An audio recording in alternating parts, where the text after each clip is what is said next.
লালবাগ মহকুমা আদালতে পেনডাউন কর্মসূচি আইনজীবীদের। দেখুন সেই ছবি। ঈদের আগে রাতে লালবাগ মহকুমা আদালতের এক আইনজীবী রাজেশ আলীর বাড়িতে চড়া হয় কিছু দুষ্কৃতী। সোশ্যাল মিডিয়ায় একটি পোস্ট করাকে কেন্দ্র করে দুষ্কৃতীরা তার বাড়িতে তাণ্ডব চালায়। মারধর করা হয় আইনজীবী রাজেশ আলী সহ তার পরিবারের সকল সদস্যদের।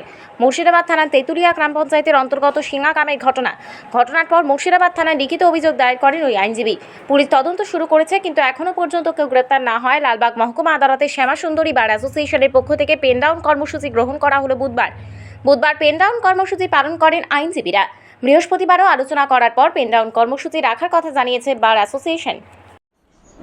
বেশ কয়েকদিন আগে থেকে আমি শুনতে পাচ্ছিলাম যে বেশ কিছু দুষ্কৃতী তোলাবাজ গ্রামের সাধারণ মানুষের কাছে টাকা চাইছিল। সেই অভিযোগটা আমি পাই এক সিঙ্গা গ্রামে এবং বিভিন্ন জায়গাতেই, মুর্শিদাবাদ থানা। এবং 100 দিনের টাকা ঢুকেছে, সেই টাকাটা বেশ কিছু দুষ্কৃতী তোলাবাজরা টাকাটা চাইছিল। সেই বিষয়টা আমি জানতে পারি, আমাকে এসে বলে। আমি একজন আইনজীবী হিসাবে অনেকে আমার কাছে সাহায্য চাইতে আসে বিভিন্ন বিষয় নিয়ে। সেই বিষয়টা আমি তাদেরকে বলি যে টাকা পয়সা দিতে হবে না, এবং সেটা নিয়ে যে টাকা পয়সা দিতে হবে না সেটা নিয়ে একটা সচেতনমূলক ভিডিও পোস্ট করি আমার ফেসবুক আইডিতে।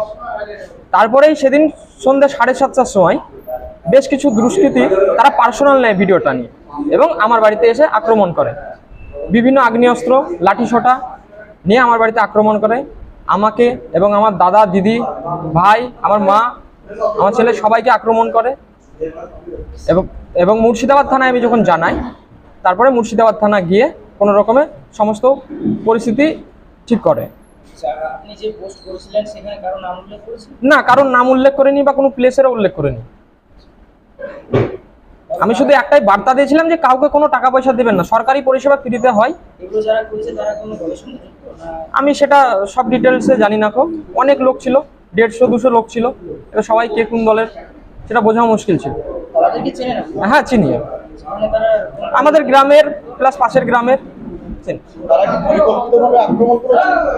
মনে হয় তাই পরিকল্পিতভাবে আক্রমণ করেছে। কারণ একসঙ্গে 150-200 জন করবে, আসবে, আক্রমণ করবে বাড়িতে, সেটা তো পরিকল্পনা ছাড়া সম্ভব নয়।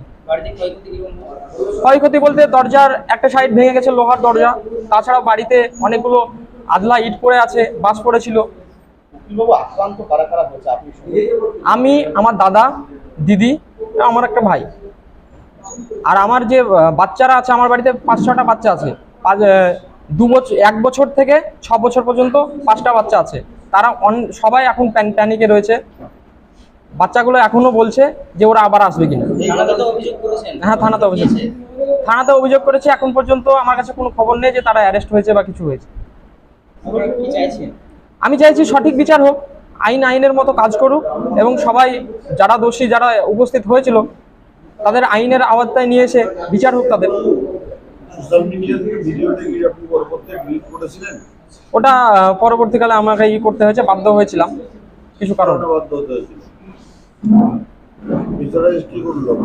হ্যাঁ, সেটা আপনার তারা তো বলেছিল। তাছাড়াও রাত্রেবেলায় মুর্শিদাবাদ থানার আইসি 11টার সময় আমাকে বলে যে ভিডিওটা আপনি ডিলিট করে দেন। এবার আমি যখন বলি যে আমি ডিলিট করবো, তখন বলেছিলেন, উনি নিজেই বলেছিলেন যে ঠিক আছে, তাহলে আমি কোনো ব্যবস্থা গ্রহণ করতে পারবো না আপনার বাড়ি আক্রমণের বিষয়ে। আমি তো সচেতনমূলক ভিডিও করেছিলাম। এবার ওনারা জানেন যে কি এমন কিছু ছিল, আমি জানি না কি এমন ছিল। আমি শুধু মানুষকে বার্তা দিয়েছিলাম একটা, যে আপনারা কোনোভাবেই কাউকে এই যে সরকারি অনুদান, সরকারি টাকা পয়সা, সেসব কিছু আপনারা কাউকে দেবেন না। এটাই আমি একটা বার্তা দিয়েছিলাম, যেটা আমি আগেও বহুবার দিয়ে এসেছি, এটা আমি আবার দিয়েছিলাম। এখন কি কোনো রকম ভাবে আর কোনো আক্রমণের আশঙ্কা করছেন? আশঙ্কা মানে আমরা পরিবার, আমি সবাই এখন পর্যন্ত ভীতস্পদ। মানে যে কোনো টাইমে আমার উপর আক্রমণ হতে পারে, সেটা নিয়ে আমি এখন আপাতত ভয় ভীতির মধ্যে রয়েছি। পরিবারের সবাই ভয় ভীতির মধ্যে রয়েছে যে কী হবে পরবর্তীতে, সেটা আমি নিজেও বুঝতে পারছি না। আমার এলাকার নাম, গ্রামের নাম সিঙ্গা, ওটা তেঁতুলিয়া অঞ্চল, মুর্শিদাবাদ থেকে। আমার নাম রাজেশ আলী, আমি একজন আইনজীবী। এইটুকু।